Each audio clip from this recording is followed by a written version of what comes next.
2 दिवसापासून आहे मित्रांनो, पावसानं परत थैमान घातलंय. कुठं गारपीट होऊ राहिली, कुठं पाऊस पडू राहिला आहे.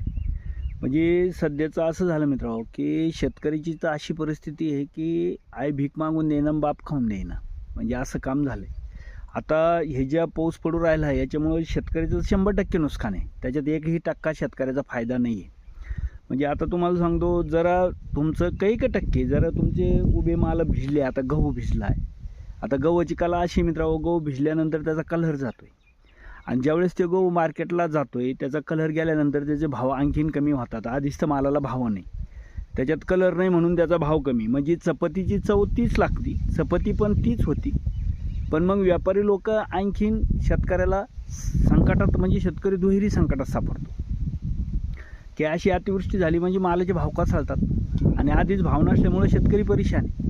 आणि एकीकडे उत्पन्नाचा खर्च बघितला तर भरमसाठ आहे की नाही. उत्पन्नाला लागणारा खर्च हा 3 पट आहे. आणि इकून तिकून काय होतं मित्रांनो, की अतिवृष्टी झाल्यानंतर ऐन आपले माल काढायचा टाईम आणि हा पाऊस, हा निसर्ग पण शेतकऱ्याला साथ देत नाही. आणि त्याच्यामुळं काय होऊन जाते की बाबा उरलं सुरलं जे काय राहते शेतकऱ्याच्या हातात, तर त्याला मार्केटला गेल्यानंतर त्याला योग्य भाव मिळत नाही. म्हणजे त्याच्यामुळं शेतकऱ्याची जी आर्थिक परिस्थिती मित्रांनो, ही सुधारायला तयार नाही की नाही. आणि अशा पद्धतीत, अशा कंडिशनमध्ये असं दुहेरी संकटामध्ये शेतकरी सापडतो.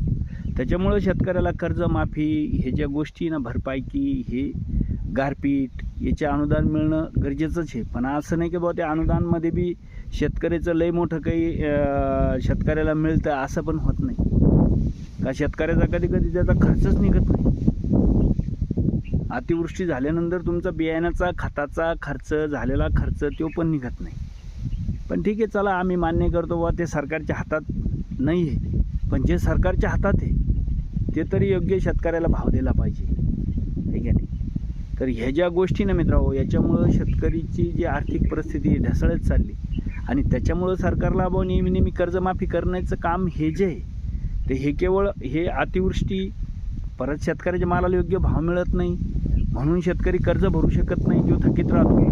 आणि हे सरकारच्या लक्षात आणून द्यायचं आहे की बाबा ह्या गोष्टी शेतकऱ्याने स्वतः कर्ज भरलं पाहिजे. त्याच्यासाठी काहीतरी ठोस उपाययोजना तुम्ही राबवा, आहे की नाही. आता त्याच्यातलं काय आलं की बाबा योग्य मालाला भाव, तुमचे पीक विम्याचे योग्य पैसे, आहे की नाही, ते शेतकऱ्याला मिळाले पाहिजे.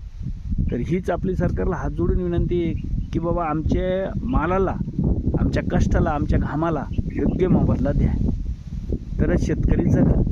नाही तर शेतकरीची परिस्थिती खूप बिकट आहे मित्रांनो. वरून हे वरचं साथ देत नाही, खाली हे सरकार मायबाप साथ देत नाही. चला, जय जवान, जय किसान, जय